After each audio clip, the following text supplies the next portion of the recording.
Hello friends, welcome to the next class of Learn English with Rosie Vittal. So let us start with find out errors. She worked very hardly to get that job. यानी उसने बहुत मेहनत से काम किया या बहुत मेहनत की उस नौकरी को पाने के लिए. हार्डली जब यूज़ होता है मतलब मेहनत के लिए तो गलत है, हार्ड यूज़ होना चाहिए. हार्डली हमेशा नेगेटिव सेंस में यूज़ होता है कि मुश्किल से, जैसे हम कहते हैं मुश्किल से 2 मिनट, यानी 2 मिनट भी नहीं. ये मैं आपको अगले सेंटेंस में एक्सप्लेन करती हूँ. यहाँ पर हार्ड आएगा. He hardly has 10 minutes to complete the work, यानी उसके पास काम ख़त्म करने के लिए मुश्किल से 10 मिनट हैं. तो ये ऐसे आता है, मुश्किल से 10 मिनट है यानी 10 मिनट भी नहीं है. लेकिन यहाँ पर हमने हार्डली गलत जगह पर लगाया. हम कह रहे हैं मुश्किल से 10 मिनट हैं, तो हम इस पर जोर दे रहे हैं. तो जिस पर जोर दे रहे हैं, जिसके साथ आप कह रहे हैं मुश्किल से, वहाँ आना चाहिए हार्डली. तो उसके पास मुश्किल से 10 मिनट हैं. So he has hardly 10 minutes to complete the work. He looked at every one, उसने हर एक की तरफ देखा. कौन हर एक? Who got off the plane, जो प्लेन से उतरा. सस्पिशियसली, शक से. अब ये एडवर्ब है. क्रिया विशेषण, जो क्रिया के बारे में बताते हैं कि क्रिया कैसे हुई. अब लोग शक भरी नज़रों से प्लेन से नहीं उतरे थे, उसने शक भरी नज़रों से उन लोगों को देखा जो प्लेन से उतरे थे. तो यानी ये सस्पिशियसली इसके लिए नहीं आया, इसके लिए आया है. अब मोस्टली क्या होता है, एडवर्ब जो है ना, जो क्रिया के बारे में बताता है कि क्रिया कैसे हुई, वो वर्ब के बाद में आता है. लेकिन कभी कभी वर्ब के बाद कुछ और चीज़ें होती है, वो ज़्यादा इम्पॉर्टेंट होती हैं. यानी जैसे अब ये ऑब्जेक्ट है, तो इसकी जगह हम चेंज नहीं कर सकते, इसको यहीं लिखना पड़ेगा. तो अब हम सस्पिशियसली को कहाँ लिखें, क्योंकि वो तो इस वर्ब की विशेषता बता रहा है. तो जब भी ऐसी सिचुएशन आए कि किसी वर्ब की विशेषता बताने के लिए कि ये काम किस ढंग से हुआ है, हम उसको वर्ब के फ़ौरन बाद नहीं लिख सकते, क्योंकि हमने ऑब्जेक्ट लिखना है और ऑब्जेक्ट भी लंबा हो गया तब.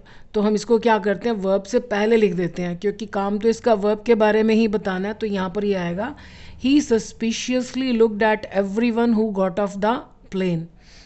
अब यहाँ पर भी हम सस्पिशियसली नहीं लिख सकते, क्योंकि हु उसके साथ ही आना चाहिए जिसकी विशेषता बता रहे हैं. तो यहाँ पर आएगा suspiciously. They decided secretly to leave the town, उन्होंने तय किया चोरी चोरी शहर कस्बे से जाने का. टाउन होता है कस्बा. अब डिसाइड करने में क्या चोरी, चोरी चोरी जाने का फैसला किया. यानी ये सीक्रेटली जो एडवर्ब है वो इस काम की विशेषता बता रहा है, डिसाइड की विशेषता नहीं बता रहा कि उन्होंने गुप्त रूप से निर्णय लिया. So they decided to leave the town secretly. अब आप देखो, इसमें अगर ऑब्जेक्ट के बाद सेंटेंस खत्म हो जाता तो हम सस्पिशियसली यहाँ लिखते हैं. लेकिन अब क्या है कि एवरीवन के बाद उसकी विशेषता बताई जा रही है, तो हम बीच में सस्पिशियसली नहीं लिख सकते थे. अब यहाँ पर जैसे लीव के बाद टाउन आ रहा है, ऑब्जेक्ट आ रहा है, और हम सीक्रेटली कुछ उसके बाद लिख रहे हैं, हाँ लिख सकते हैं. सो यहाँ पर ही लिखना चाहिए इसको. So they decided to leave the town secretly. The train has arrived just, ये भी एडवर्ब है जो ये बताता है कि काम कब हुआ. ये वर्ब से पहले आता है, बाद में नहीं आएगा. The train has just arrived. You have never ridden on a camel, ride होता है सवारी करना, तो तुमने कभी कैमल की सवारी नहीं की है. राइड का मतलब ही होता है किसी चीज़ के ऊपर सवारी करना. तो इसके बाद ऑन लगाने की ज़रूरत नहीं है, अगर लगाएंगे तो गलत हो जाएगा. You have never ridden a camel, तो तुमने कभी कैमल की सवारी नहीं की. अब ये क्वेश्चन टैग है, तो अब हम सीख चुके हैं कि क्वेश्चन टैग और ये स्टेटमेंट दोनों में से एक ही चीज़ नेगेटिव होनी चाहिए. तो यहाँ ऑलरेडी नेगेटिव आ चुका है कि तुमने कभी कैमल की सवारी नहीं की है क्या. तो ये हैव यू होना चाहिए, हैवंट नहीं होना चाहिए, have you. He comes late always for this class.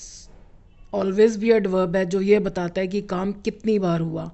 तो जो एडवर्ब ये बताता है कि काम कितनी बार हुआ, अब जैसे ये भी एडवर्ब है, तो वो हमेशा वर्ब से पहले आता है, हेल्पिंग वर्ब के बाद में आता है. अब इस सेंटेंस में तो कोई हेल्पिंग वर्ब है ही नहीं, तो ये ऑलवेज यहाँ आना चाहिए. He always comes late for this class, मतलब वो इस क्लास के लिए हमेशा देर से आता है. The boy was not enough big to do that work. लड़का, इनफ मीन्स होता है पर्याप्त, यानी जितने की ज़रूरत है, जितना बड़ा उसको होना चाहिए, वो उतना बड़ा नहीं है उस काम को करने के लिए. तो इनफ जो है वो हमेशा गुण या दोष के बाद में आता है. TOO जो है वो पहले आता है. जैसे हम कहते हैं too big, this room is too big, कुछ ज़्यादा ही बड़ा है. लेकिन यहाँ पर the boy was not big, enough बाद में आएगा। टू डू दैट वर्क, लड़का उतना बड़ा नहीं था कि वो उस काम को कर सके। He had no money with him, उसके पास पैसा नहीं था। विद हिम मतलब एक पर्टिकुलर सिचुएशन में आप कहोगे कि ही हैड नो मनी का मतलब भी तो यही होता है कि उसके पास पैसा नहीं था। एक पर्टिकुलर परिस्थिति में उसके पास नहीं था पैसा। And not did he new, और ना ही वो किसी को जानता था। और ना ही वाला पार्ट क्वेश्चन की फॉर्म में आता है, हम सीख चुके हैं। So and not did, did को सेकंड फॉर्म पसंद नहीं, डिड के साथ कभी सेकंड फॉर्म नहीं आती, first form. Not did he know anyone, ना ही वो किसी को जानता था। ही कुड बोरो, जिससे वो पैसे उधार ले सके।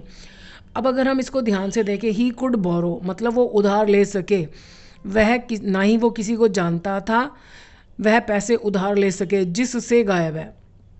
अब यहाँ पर हुम कुछ लगाने की ज़रूरत नहीं, हमें सिर्फ से लगाना है।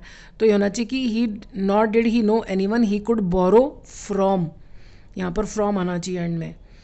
Never before I have ever been asked to join the family parties, पहले कभी भी मुझे फैमिली पार्टीज़ में शामिल होने के लिए नहीं कहा गया है, तो आज क्यों, मतलब आज क्यों कहा जा रहा है मुझे, आज मैं क्यों जाऊं।